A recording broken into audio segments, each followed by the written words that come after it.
दोस्त, के तिमीले नोटिस गरेको छौ? कोही मान्छेहरू सानो सानो कुरामा पनि आत्तिन्छन् भने कोही चाहिँ आकाशै खस्दाखेरि पनि बालै दिँदैनन्। किन होला? यसमा फरक के छ होला? लक होइन, फरक हो मेन्टल स्ट्रेन्थ।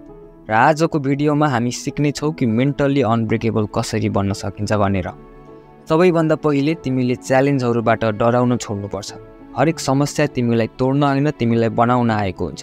तिम्रो दिमाग एउटा मसल हो, जति च्यालेन्ज गर्छौ त्यति नै बलियो हुँदै जान्छ।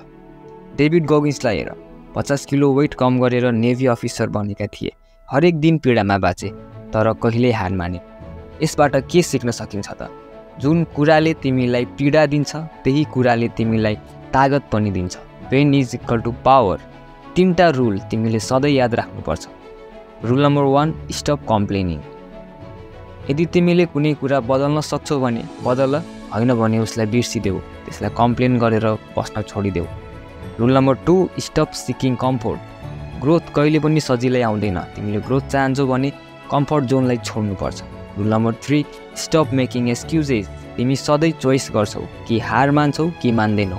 आफ्नो लाइफमा डिसिप्लिन लिएर आऊ। मोटिभेसन त आउँछ जान्छ, तर डिसिप्लिनले तिमीलाई लिजेन्ड बनाउँछ। हरेक दिन केही मुस्किल कामहरू गर। कोल्ड सावर लिग, वर्कआउट गर, मेडिटेसन गर र यस्तै अनकम्फर्टेबल कामहरू गर। यो सोच कि मैले गर्न सक्छु र गर्छु। आफूलाई विश्वास गर्न सिक।